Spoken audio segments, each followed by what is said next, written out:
Hello United boys, welcome back to the channel. Manchester derby है, बहुत बड़ा दिन है। हम गेम को तो प्रीव्यू करेंगे भाई, मैं आपको दिखाऊंगा यूनाइटेड का लाइनअप क्या हो सकता है, सिटी के अगेंस्ट कौन कौन से प्लेयर आ चुके हैं वापस, और मेरी पूरी क्या राय है फॉर्मेशन को लेके, और साथ ही साथ कौन सा स्टार्टिंग लाइनअप होगा, कौन बेंच पे हो सकते हैं, और क्या चेंजेस कर सकता है माइकल कैरिक, मेरे को जिसका डर लग रहा है, और साथ ही साथ स्कोर प्रिडिक्शन भी। But more importantly we will also talk about what is going to happen in this January transfer window, क्योंकि भाई अब खबरें आ रही हैं कि हम एक सीक्रेट मिडफील्डर के बारे में बात कर रहे हैं। उसके साथ हमने पिछले 24 घंटे में बात करी है, कौन है वो बंदा, कौन हो सकता है, साथ ही साथ बाकी क्लब्स क्या कर रहे हैं, और हमारे ओनर्स आए थे अभी किस लिए आए थे, उसका रीजन सामने आ चुका है, उसके बारे में भी बात करेंगे। तो काफी कुछ होगा इस वीडियो में। आई होप आपको पसंद आएगी तो प्लीज लाइक, सब्सक्राइब और हाइप करके अपना सपोर्ट जरूर दिखाना, और साथ ही साथ कमेंट करके अपने थॉट जरूर बताना प्रेडिक्शन पे, लाइनअप पे, और जिन टॉपिक्स पे हम टच करने वाले हैं, because I know you care, because you are a United fan. Now let's start with this. भाई अभी क्या चल रहा है यार, सबसे पहले तो हम लाते हैं इसको, जो बहुत ही बड़ी खबर आई। बेन जेकब्स ने, एक टेरी फ्लियर्स करके एक बंदा है, उसके चैनल पे जाके बताया कि यूनाइटेड किसी सीक्रेट मिडफील्डर के साथ बात कर रही है पिछले 24 घंटे में, ठीक है, और ये लोन देख रही है यूनाइटेड। और उसने बहुत ही एकदम ना ऐसे शेरलॉक होम्स वाली मिस्ट्री छोड़ दी है बताते बताते। उसने कहा देखो, एक तो पहली चीज़ तो ये लोन होगा, दूसरी चीज़ ये मिडफील्डर है, तीसरी चीज़ ये सऊदी अरेबिया में नहीं है, रूबेन नेवेस नहीं है, यूरोप में खेलता है, और पहले इंग्लिश प्रीमियर लीग का एक्सपीरियंस है। अब इस पूरे इतने सारे फिल्टर लगाने के बाद भाई मैंने जितनी भी चीज़ें स्टडी करी है ना, मेरे को ये समझ आया ये कोई बैंग एवरेज मिडफील्डर आएगा जिसकी ऐसी धूम मचेगी ना। और तुम्हारे को काउंट करना है और मुझे बताना है कौन कौन से ऐसे कंटेंट क्रिएटर हैं, कौन कौन से ऐसे चैनल्स हैं, कौन कौन से ऐसे अकाउंट्स हैं बड़े बड़े ट्विटर वगैरह पे या इंस्टा पे, जो पॉजिटिविटी की लहर सजाएंगे इस प्लेयर को लेके। मैं तुम्हें पहले बता रहा हूँ ये प्लेयर बैंग एवरेज होगा, क्योंकि कौन कौन से लिंक हो रहे हैं, कौन कौन से नाम सबसे ऊपर आए हैं यहाँ पे। एक आया है वेस्टर्न मैकेनी। ना बेन जेकब्स ने ही एक दिन पहले बताया था वेस्टर्न मैकेनी को दो प्रीमियर लीग क्लब्स देख रहे हैं ना। ये इस टाइम पे यूवेंटस में है, और यूवेंटस की वैल्यूएशन है 10 मिलियन की। भाई 27 साल का प्लेयर है, 28 का हो जाएगा समर में, बट यूवेंटस जितना मेरे को पता है वो पूरा पूरा बेचना चाह रही है। लोन के लिए वो रेडी नहीं है इस टाइम पे, बट अगर किसी प्लेयर को आप हटाना चाह रहे हो, उसके लिए अगर लोन भी मिल जाए आपको तो कोई बात नहीं, आप समर में हटा देना। Now again I am saying this कि जरूरी नहीं है कि यूनाइटेड इसको ले ही ले, मतलब मेरे को तो आंखें फोड़ लूंगा मैं अपनी अगर हम इसको ले लेंगे। तो देखो तो सही क्या लिखा है, बेसिकतास इसको लेना चाह रही थी, बेसिकतास के साथ बात चल रही थी, ठीक है। अब उसके बाद एटलेटिको मैड्रिड भी इसमें इंटरेस्ट दिखा रही है, बट एटलेटिको मैड्रिड अब क्यों जाएगी, एटलेटिको मैड्रिड तो वैसे भी वुल्स के प्लेयर के लिए जा रही है, सो शायद इसके लिए ना जाए। But in any case Weston McKennie एक नाम है जो काफी लिंक हो रहा है, और उससे भी ज्यादा नाम हो रहा है लुफ्टस चीक ना, रूबस लुफ्टस चीक। ये आपको पता होगा प्रीमियर लीग में दोनों प्लेयर्स पहले खेल चुके हैं। सो लुफ्टस चीक एक इंटरेस्टिंग है, एसी मिलान में है, 29 ईयर्स ओल्ड है ना। इनियोस ने अभी तक इतनी एज के प्लेयर साइन नहीं करे हैं, बट अगेन ये लोन है तो मे भी कर सकते हैं ना। एक चीज आपको किसी ने बताई नहीं होगी, अगर कहीं पे भी आपने सुनी होगी खबर, क्या किसी ने बताया आपको कि रूबेन एमरिम बार बार ये बात बोल रहा था कि मुझे मिडफील्डर चाहिए, या मुझे ऐसे प्लेयर चाहिए जो लॉन्ग टर्म के लिए हों। मेरे को 6 महीने के शॉर्ट टर्म वाली वो जो बैंडेज वाले वूट वेगोस्ट और ओडिए निकालो जैसी साइनिंग नहीं चाहिए, मुझे ऐसे प्लेयर चाहिए जिनके साथ मैं काम करूं जो लॉन्ग टर्म के लिए हो, ठीक है। तो वो परमानेंट साइनिंग चाहता था, अब रूबेन एमरिम जा चुका है, तो ये साले लेके दे रहे हैं हमको लोन की साइनिंग। तो ये चीज़ मेरे को बड़ी इंटरेस्टिंग लगी और मैंने कहीं नहीं सुनी, तो मैं तुम्हारे सामने लाना चाहता था कि मेरे दिमाग में आइडिया आया है कि तो ये बहुत ही बड़ा अजीब सा सिनेरियो बन रहा है यूनाइटेड में, तो तुमसे शेयर करूँ। साथ ही साथ कैसा सिनेरियो है ये, मतलब पहले तुम्हारा मैनेजर प्लेयर मांगता है, तुम उसको मैनेजर को प्लेयर देते नहीं हो, और उसके बाद तुम उसको सैक कर देते हो क्योंकि वो फ्रस्ट्रेट हो जाता है, क्योंकि उसके पास 8 फर्स्ट टीम के प्लेयर नहीं थे, तब तुमने जनवरी की स्टार्टिंग में कोई बिजनेस नहीं किया। बट अब क्या, ये इसलिए हम करने वाले हैं, पिछले 24 घंटे में ही करी है जैसे ही ग्लेजर्स आए हैं, क्योंकि may be now they can see the pressure, they can see कि भाई अब फैंस को बनाना पड़ेगा वापस से, इन लोगों को हटाना पड़ेगा, प्रोटेस्ट वगैरह हम नहीं देख सकते, तो एक इनको टॉफी दे दो छोटी सी, ये वही चूस लेंगे, चूसने के लिए रेडी बैठे हैं भाई, लॉलीपॉप भी देने की जरूरत नहीं है। तो अब मैं देखना चाहता हूँ कौन कौन से ऐसे फैंस हैं भाई जो इस लॉलीपॉप को चूसेंगे, छोटी-सी टॉफ़ी को चूसेंगे, क्योंकि मेरे को तो भाई मैं तुम्हें बता रहा हूँ जिस तरीके के नाम है, और तुम खुद सोच लो भाई, एक ऐसी टीम सोच के देखो, एक ऐसा क्लब जो अपना प्लेयर 6 महीने के लिए लोन पे फेंकने को तैयार हो जाए, और वो क्लब इंग्लैंड में भी नहीं है, ठीक है? तो तुम सोच रहे हो प्लेयर की क्या हालत होगी, किस तरीके का प्लेयर होगा। उसको हम लेके आ रहे हैं और इसको हम सेलिब्रेट भी करेंगे तुम्हारी आँखों के सामने। देखना कितने लोग यहाँ पे इसके लिए बहुत बड़ी गाथाएँ गाते हैं। नाउ अब तुम्हारे जले और जो तुम्हारे ज़ख्म होते हैं, उस पे मैं थोड़ा-सा नमक और छिड़क देता हूँ भाई, क्योंकि मेरा मन जल रहा है, तुम्हारा क्यों ना जले, हैं? तुम भी तो यूनाइटेड फैन हो, तुम्हारी भी तो ज़िंदगी एकदम नरक होनी चाहिए। चेल्सी बात कर रही है किसके साथ? जेरेमी जैकेट के साथ, ठीक है? जेरेमी जैकेट भाई, सर्दियों में जैकेट ले रहे हैं वो, और हम लोन पे प्लेयर ला रहे हैं। ख़ैर जेरेमी जैकेट भाई, जिनको पता होगा, यूनाइटेड भी पहले साथ इसके साथ लिंक थी, यूनाइटेड भी इसको देख रही थी, but of course Chelsea active talks कर रही है, उनके 2-3 जनों की है, और वो कोशिश कर रहे हैं इस विंटर में एक डिफेंडर ले आएँगे, ऐसा डिफेंडर जो फर्स्ट टीम के लिए रेडी हो। और ये फैब्रिज़ो रोमानो की खबर है, जैसा तुम देख रहे हो, फर्स्ट टीम के लिए, राइट? नाउ अगेन वापस मेरे को हँसी आती है, क्योंकि मेरे को लगता है मेरेस्का भी प्लेयर की डिमांड ही कर रहा था, एक खासकर डिफेंडर की समर से। सो खैर उन पे हम क्या ही जाएँ भाई, मार्क गेही टू मैनचेस्टर सिटी हो गया। अब भाई डिफेंडर की बात हो रही है, टॉप लेवल, स्टार्टिंग लेवल के, और भाई इन्होंने देखो क्या किया है, हम लोन पे ला रहे हैं सेकंड हैंड प्लेयर, पता नहीं कहाँ से। ये ला रहे हैं भाई नई-नई एकदम निकलती हुई एकदम फॉर्च्यूनर, समझ रहे हो? अभी 2 दिन पहले निकाली थी इन्होंने महिंद्रा एक्सयूवी, ठीक है? 700 सेमेन्यो के नाम पे, और इसके साथ ये चढ़ाई करेंगे। 20 मिलियन में डील करी है। यूनाइटेड जाती ना, मैं तुम्हें बता रहा हूँ 35 मिलियन देते, उसके बाद हम बात करते, ठीक है? ये चुपचाप जाके हुगो वियना, जो स्पोर्टिंग का डायरेक्टर था जिसको वो लेके आए हैं, उन्होंने डील कर ली, और हमारा डायरेक्टर क्या कर रहा है? वो ट्रेनिंग देख रहा है। वाह जी वाह! वाह जी वाह! भाई बहुत बढ़िया काम किया सिटी ने। ये जा रहे हैं भाई टाइटल के लिए, मैं तुम्हें बता रहा हूँ, ये चैंपियंस लीग में भी आगे जाएँगे, क्योंकि इनके कर्म ऐसे हैं भाई, कर्म ऐसे हैं इनके। भाई मेरे को सेंटर डेविल हमारा भाई है, उसने डिस्कॉर्ड पे शेयर किया था, मैंने पहले भी देखा था ये। सो सिटी की स्पेंडिंग है ये जो पिछले, उनका पूरा स्टार्टिंग 11 है पिछले साल से अभी तक, ठीक है? सो आप ये देख सकते हो पिछले समर 2025 में जो इन्होंने विंटर में, समर में, और इस विंडो में जो अभी तक इन्होंने प्लेयर साइन करे हैं, ये सारे प्लेयर हैं। मेरे ख्याल से $400-500 के आसपास, पाउंड के आसपास, 300-400 पाउंड के आसपास ये है।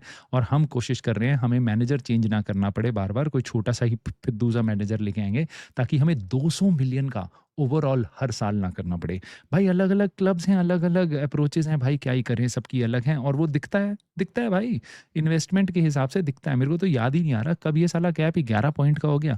सिटी 43 पॉइंट्स पे है, हम 32 पॉइंट्स पे, 21 गेम हो चुके हैं, लेकिन सिटी अलग लीग में है, वो जा रही है टाइटल के लिए आर्सेनल के साथ, इसलिए मेरे को लगता है कल वो हमारी फाड़ेगी। तो इसलिए अब मैं तुम्हें मैच का प्रीव्यू अब देता हूँ, अपनी राय जो है मेरी इस गेम को लेके, फॉर्मेशन वगैरह वाली। बट यूनाइटेड की इस टाइम पे फटी पड़ी है, सारी टीमें 1-2 पॉइंट ऊपर नीचे है, और हर अभी तुम देखो कितने हम पॉइंट गवाते हैं और किस तरीके से हम डांस करेंगे इस टेबल में। खैर ये था सिटी का लाइनअप, इस पे आप देख लो। ये ब्राइटन के अगेंस्ट उनका 1-1 ड्रॉ हुआ था लास्ट टाइम जो प्रीमियर लीग में खेले थे। उसके बाद सेमेन्यो आ गया, उसके बाद वो एक्सेटर सिटी को उन्होंने 10-1 से हराया, उसके बाद अभी इन्होंने एफए कप में भी हराया, कैराबाओ कप में न्यूकासल को हराया। अब यहाँ पे इनकी गेम में एक प्रॉब्लम है। देखो टिजानी रेंडर्स खेले, डोकू खेले, पोकू खेले, अपने को फ़र्क नहीं पड़ता, ठीक है? सारे के सारे महारत ही हैं, कोई भी खेल लेगा। मार्क गेही नहीं खेलेगा क्योंकि वो अभी-अभी साइन हुआ, तो वो अभी टीम में नहीं आएगा। मेन दिक्कत, रॉड्री भी वापस आ चुका है, तो शायद निको गोंजालेस की जगह वो खेले। प्रॉब्लम उनकी आएगी भाई डिफेंस में। खुसनोव है और एलियन के साथ वो खेले थे, तो बेसिकली उनके जो मेन सेंटर बैक हैं वो सारे इंजर्ड हैं, and that could be really really interesting for United. और अब किस तरीके से यूनाइटेड उसका फ़ायदा उठा सकती है, उसके लिए तुम ये देख लो यूनाइटेड का लाइनअप। नाउ सानी लामंस के साथ मैं स्टार्ट करूँगा, उसके बाद मैं देखूँगा शॉ को, उसके बाद मार्टिनेज, हेवन और डेलो। ये मेरी प्रेफरेंस है। अगर मैं माइकल कैरिक होता तो मैं ये लाइनअप के साथ जाता, क्योंकि मुझे पता है फॉर्मेशन तो यही खेलेगी, बट फिर मेरे प्लेयर्स ये होते। अब तुम कहो कि डेलो को क्यों? क्योंकि डेलो हेल्प करेगा टीम में, और उसकी जगह कोई भी और नहीं है, मेज़रॉय नहीं है, इसलिए मैं डेलो को पिक करूँगा, वरना हम पे कोई भी और अच्छा राइट बैक नहीं है। आप लेनी औरों को खिला सकते हो, बट वो अटैकिंग थर्ड में जाके कुछ नहीं कर पाएगा। डेलो कम से कम रन्स तो लेता है, वो सारा जो स्ट्रेच करने की ज़रूरत पड़ेगी उसमें डेलो काफ़ी कामदायक होगा, और सारे मैनेजर्स को डेलो पसंद आता है, वो मुझे समझ नहीं आता क्यों। ल्यूक शॉ खेलेगा डोरगू के ऊपर, मैं यही चाहूँगा, क्योंकि भाई Luke Shaw is Luke Shaw. But interesting है क्योंकि ल्यूक शॉ पिछले गेम में नहीं था, इसलिए मेरे को पता नहीं ल्यूक शॉ अवेलेबल है या नहीं है, या उसको रेस्ट दिया गया था एफए कप में, हाँ, जिससे हम बाहर हुए हैं, right. Martinez of course start करेगा, and I want him to do well, क्योंकि आपने सुना ही होगा निकी बट ने किस तरीके से इसकी बेइज्जती करी है, इंसल्ट करी है, और बहुत ही अब्यूसिव वर्ड्स इसके लिए बोले हैं कि हालैंड इसको उठा के भाग जाएगा। पॉल स्कोल्स कह रहा है हाँ, हाँ, हाँ, हँसी आ रही है उसको और वो कह रहा है कि और गोल मारने के बाद इसको नेट में फेंक देगा। ऐसे तो भाई तुम्हारे लेजेंड्स हैं। उसके बाद ईडन हेवन को मैं स्टार्ट करूँगा, हैरी मैग्वायर है और उसके बाद लेनी ओरो है इस पोज़ीशन में। मेरे ख़्याल से बेस्ट डिफेंडर इन तीनों में से I would pick Ayden Heaven. ख़ासकर आपको बॉल पासिंग की ज़रूरत पड़ सकती है, तो मार्टिनेज के साथ ये काम आ सकता है ना। मेनू उगारते का मिडफील्ड पिवट में पे मैं जाऊँगा। आइडियली तुम मुझसे पूछोगे तो मैं ब्रूनो को इधर खिलाऊँगा वापस, वही रूबेन अमोरिम वाली गलतियाँ मैं करूँगा, क्योंकि उससे अटैकिंग थ्रेट टीम में काफ़ी ज़्यादा आता है और उसके बाद तुम ब्रूनो की जगह माउंट को खिला सकते थे। बट अब जिस तरीके से हम जा रहे हैं ना, तो हम 2 पिवट के अंदर हम पे 3 ही प्लेयर हैं, कैज़ेमीरो, उगारते और मेनू, और उसमें से आप इन दोनों को खिलाओगे, आप क्वालिटी बेंच पे बिठाओगे, जैसे कि आपका अमाड डियालो, जैसे कि आपका मेसन माउंट। अगर ब्रूनो मिड में खेलता, तो उन प्लेयर्स को आप बीच में एडजस्ट कर सकते हो। आप समझ रहे हो मेरी बात? उसके बाद भाई कुनिया है, आपका एम्बुमो है। एम्बुमो हमें लिए बहुत यूज़फुल होगा। अब एम्बुमो वापस आ रहा है अफ़कॉन से, बड़ा आई होप फ्रेश हो, फिट हो और हमारे को हेल्प करे। उसने कुछ गोल्स मारे थे भाई सीज़न की स्टार्टिंग में, तो he could be a very big addition for us. उसके अलावा भाई सेस्को अपना पिछले 2 गेम में उसने 2-3 गेम में उसने भाई 3 गोल मारे हैं, so he is on fire. Hopefully he will score. Actually मुझे लगता है उसको काफ़ी अपॉर्च्युनिटीज़ मिल भी सकती हैं इस गेम में, बट अगर कुछ चीज़ें इंपॉर्टेंट हो तो टैक्टिक्स पे मैं आऊँगा। बट मैं आपको एक और चीज़ दिखा देता हूँ, मे बी अगर माइकल कैरिक में इतना दम नहीं है कि मैं बड़े-बड़े नामों को बिठा पाऊँ, क्योंकि हमें पता है भाई Michael Carrick is not a big coach, right? He could B influence और यहाँ पे बड़ी पर्सनैलिटीज़ हैं यूनाइटेड के ड्रेसिंग रूम में। सो अगर मेरे को ऐसा लगता है, अगर उसमें ज़्यादा हिम्मत नहीं हुई बड़े नामों को रेस्ट देने की, मतलब बेंच पे रखने की, तो यू कुड सी यहाँ पे मैंने 2 चेंजेस करे हैं। कैज़ेमीरो और मैग्वायर की एंट्री देख सकते हो आप टीम में। मैं इतना आपको बता रहा हूँ भाई, मेनू तो पक्का स्टार्ट करेगा ही करेगा, इतना मेरे से आप लिखवा लो, ठीक है? लेकिन मैं आपको बता रहा हूँ, मिडफील्ड में अगर मैं पहला बंदा पिक करूँगा ना इस गेम में, तो दैट वुड बी उगारते। उगारते की पिछले जब से उसको कंसिस्टेंटली खिलाया जा रहा है, वो उसकी परफॉर्मेंसेज़ बेटर हो रही है, एंड आई थिंक कैज़ेमीरो, मेनू और उगारते में I would pick Ugarte because of the coverage and defensive shield that he gives, that is incredible. Ball पे उसकी कमियाँ हैं, मैं बिल्कुल मानता हूँ, बट भाई बंदे में वो स्ट्रेंथ तो ज़रूर है और मेरे को लगता है हमारे को इस गेम में उसकी बहुत ज़रूरत पड़ेगी। नाउ उसके बियॉन्ड अगर मैं देखूँ आपको किस तरीके से हम सेटअप होंगे, सो जैसा मैंने आपको बताया, उगारते मेनू वाला जो लाइनअप है हमारा, वो बेसिकली प्रोटेक्ट करेगा हमारे डिफेंस के 2 प्लेयर्स को। अब पहले तो डिफेंस में 3 होते थे, अब 2 हमारे सेंटर बैक हैं उनको। सो वो कोशिश करेंगे इस एरिया को, जैसे मैंने आपको पहले भी अपने जब मैंने एक वीडियो निकाली थी कैरिक के, जो पूरी फॉर्मेशन होगी उसको मैंने पूरा डिस्क्राइब किया हुआ है। अगर आपको देखनी हो तो जाके मेरे चैनल पे देख लेना, 2-3 दिन पहले ही आई थी। उसमें मैंने बताया था उगारते और मेनू कैसे हेल्प करेंगे हमारे डिफेंस को। सो मुझे लगता है ये काफ़ी इंपॉर्टेंट होगा एरिया, बट अब इसको ध्यान से देखना है, क्योंकि अब मैं आपको दिखाने वाला हूँ सिटी किस तरीके से सेटअप करेगी। तो सिटी पूरा अपना कैंप गाड़ देगी हमारे हमारे गोल के बाहर, हमारे डिफेंस के बाहर, हमारे डी के बाहर, राइट? एक चीज़ तो पक्की है, माइकल कैरिक कैसा खेलेगा उसकी फिर भी श्योरिटी नहीं है, काफ़ी कुछ हम लर्न करेंगे कल, बट इतनी श्योरिटी ज़रूर है, Pep Guardiola same attacking football खेलेगा, ठीक है? He wants those 3 bloody points, he is hungry for them and he will not lose out on his philosophy, ठीक है? उसको कोई जेसन विलकॉक्स और रैटक्लिफ डिक्टेट नहीं करते, वो अपनी फिलॉसफी पे स्ट्रांग रहेगा। उसको प्लेयर देते हैं, हम यहाँ पे मैनेजर को ज्ञान पेलते हैं। खैर, सिटी इस तरीके से सेटअप करेगी, 2 उनके जो वाइड फॉरवर्ड होंगे, मे बी डोकू और सेमेन्यो होंगे। सेमेन्यो राइट से खेल सकता है ल्यूक शॉ की साइड से। सो वो दोनों सबसे बाहर होंगे, वो खींच के रखेंगे हमारे डेलो को, ल्यूक शॉ को, और उसके बाद अंदर रन बनाएँगे और हमारा हालैंड उनका हमारे डिफेंडर्स को खींच के रखेगा। उसके बाद उनका गेम मेन क्लिक करता है जब उनके जो बीच में से आपका बर्नार्डो सिल्वा, फिल फोडन, ये सब जो जगहें बनाते रहते हैं ना, अंदर-अंदर घुसते रहते हैं डिफेंस के पीछे, उगारते और मेनू वाली जो जगह मैंने आपको दिखाई थी ना, इसके बीच में वो लोग डांस करेंगे। यहाँ पे वो डांस करने की कोशिश करेंगे अगर उगारते मेनू और हमारे डिफेंस के बीच में गैप हुआ तो। ये यूनाइटेड को प्रोटेक्ट करके रखने की ज़रूरत है। सानी लामन्स, उसके ऊपर थोड़े से सवाल उठने शुरू हो रहे हैं। आई होप उसका गेम अच्छा हो और हमारा डिफेंस अगर अच्छा खेलेगा, मिडफील्ड अगर हमें कॉम्पैक्ट रहेगी, और एम्बुमो से मेरे को पूरी उम्मीद है वो अच्छी हेल्प करेगा डिफेंस में। कुनिया भी अगर सपोर्ट करेगा, so we could be really good.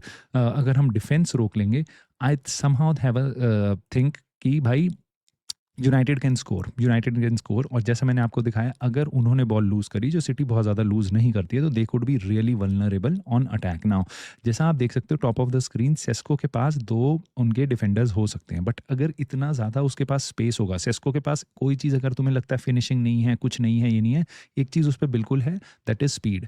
वो एफर्ट पूरा मारता है भाई, स्पीड से बॉलों को चेज़ करता है, तो वो चीज़ें ला सकता है, वो एरियल एबिलिटी लाता है लॉन्ग बॉल्स पे। अगर हम जब बॉल क्लियर करेंगे, he can hold up up the ball as well, so Sesko बहुत इंपॉर्टेंट बन जाता है। ब्रूनो के पास काफ़ी स्पेस हो सकती है, जैसे मैंने आपको ग्रीन कलर से दिखाया, ये वो स्पेसेस हैं जिनको यूनाइटेड के प्लेयर्स अटैक करेंगे जब हम डिफेंस कर रहे होंगे कॉम्पैक्ट और वो बॉल लूज करेंगे। तो कूनिया लेफ्ट पे अटैक करेगा, एम्बूमू राइट से रन चैनल में रन बना सकता है। ये स्पेसेस मैनचेस्टर सिटी छोड़ देती है, बट देन जैसे ही आप उन स्पेसेस को अटैक करते हो, वो बड़ी हरामी टीम है भाई, वो फाउल वगैरह भी बहुत इंपॉर्टेंट ले लेती है, येलो कार्ड वगैरह।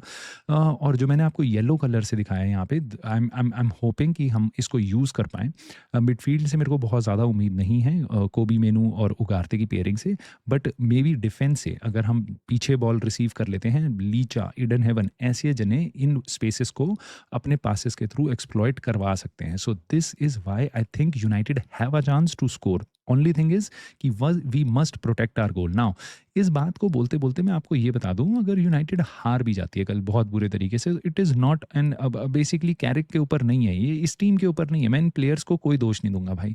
एक हफ्ते एक मैनेजर, उससे एक साल पहले एक मैनेजर, और अभी पिछले हफ्ते एक और मैनेजर, इस हफ्ते नया मैनेजर।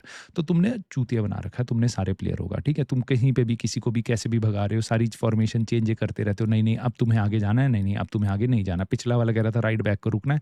प्लेयर हैं भाई, उनको पूरे पूरे साल लगते हैं ट्रेनिंग करते करते, तब जाके वो मैचेस में उतने अच्छे से परफॉर्म कर पाते हैं। हमारे प्लेयर का लेवल ही वैसा नहीं है, मैनचेस्टर सिटी के स्क्वाड के आगे हमारा स्क्वाड कुछ भी नहीं है, ठीक है।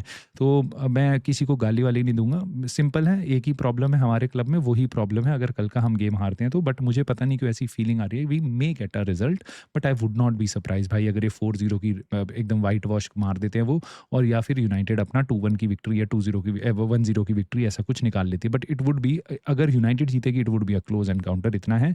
और I would be very happy with a draw, very happy with a draw, this would be a big win. मैं आपको ये बता रहा हूँ।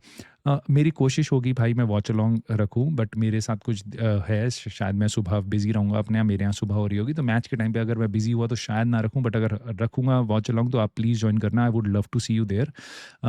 बट उसके बियॉन्ड लास्ट में जाने से पहले मैं आपको ये बता दूँ कि ये लोग आए थे हमारे पास, ग्लेजर्स और जिम रैटक्लिफ। तो क्यों आए थे ये यूनाइटेड में, कैरिंगटन में क्यों आए थे, तो उसकी रिपोर्ट्स आ रही हैं। सली टॉक्स कोई बहुत ज़्यादा रिलायबल नहीं है, बट उन्होंने बताया ये है, और ये कोई बड़ी बात नहीं है, ऐसा हो सकता है भाई। एक तो उन्होंने बोल दिया होगा कि चल भाई लोन पे ले आ, 2-3 मिलियन दे रहे हैं, तू जा लोन पे कोई घटिया सा प्लेयर ले आ, इन फैंस को खुश कर दो ज़रा। या तो ये भी हो सकता है, या फिर सबसे बड़ी बात यार ये भी है कि उन्होंने बोला है भाई they are looking for commercial partnership और प्राइवेट इन्वेस्टमेंट। किसके लिए? न्यू स्टेडियम के लिए।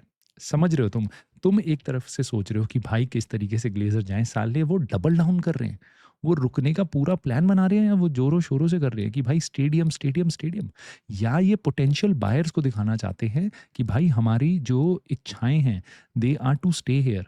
आप ऐसा मत सोचो कि हम छोड़ के जाने वाले हैं, ठीक है। हम यहाँ पे नया स्टेडियम बना रहे हैं, या फिर फैंस को वापस उल्लू बनाने के लिए ये स्टेडियम की बातें वापस कर रहे हैं। नेक्स्ट 2 दिन में आप स्टेडियम के लिए बारे में कोई और रिलीज देख लोगे, तो इस टाइम पे स्टेडियम बनाने के लिए ये नई प्राइवेट इन्वेस्टमेंट और ये सब देख रहे हैं। इनको देख के खुश मत हो, private investment is not good, तुम्हारे ही क्लब पे डेट पड़ेगा। अभी 50 मिलियन की हम देते हैं इंटरेस्ट हर साल में, प्लेयर साइन नहीं कर पाते उसके चक्कर में, काफ़ी सारा पैसा हम वहाँ देते हैं। उसके बाद आप 100-100, 150-150 मिलियन दोगे हर साल अपनी कमाई में से, क्योंकि हमारे पास स्टेडियम आ जाएगा, राइट। और उससे इतना इजाफा आपकी टिकट्स में नहीं होगा जितना ज़्यादा आपके ऊपर डेट पड़ जाएगा। आप समझ रहे हो, 2 बिलियन का भाई। और ये कोई भी प्राइवेट इक्विटी और इन्वेस्टमेंट, ये अच्छे अच्छे वर्ड किसी चीज़ के लिए यूनाइटेड का फायदा नहीं है। स्टेडियम बनेगा और कर्जा हमारे ऊपर ही आएगा। तो जैसे घर की किश्त उतारते हैं, तो हम अगले 30 साल तक उसकी किश्त उतारेंगे। तो आपके जन्म में अच्छी टीम तो आपको मिले देखने को नहीं मिलेगी। हाँ, बढ़िया स्टेडियम हो जाएगा जिसमें कुत्ते की मौत मारेंगी ऐसी सिटी जैसी टीमें हमारे को, तो बढ़िया स्टेडियम में हमारी तुड़ाई होगी। तो ये है, उसके लिए वो पूरी तैयारी कर रहे हैं। बाकी आप मुझे बताओ आपको कैसा लग रहा है, लाइनअप को देख के आपकी क्या राय है? क्या हमें इसी लाइनअप के साथ जाना चाहिए जैसा मेरे को लग रहा था, या आपकी कुछ चेंजेस हैं जो आप देखना चाहते हो? Amad Diallo, I'm really sorry, bench पे होगा, बट मेरे को ऐसा लग रहा है। बाकी आप अपनी राय बता सकते हो, प्रेडिक्शन दे सकते हो स्कोर का, या आपकी क्या राय है जिस तरीके से हम ट्रांसफर कर रहे हैं, कौन हो सकता है वो सीक्रेट मिडफील्डर, और कैसा लग रहा है आपको बाकियों की साइनिंग्स देख के, कैसी फीलिंग आ रही है? मुझे प्लीज़ कमेंट करके बताना, and I will see you soon in the very next video.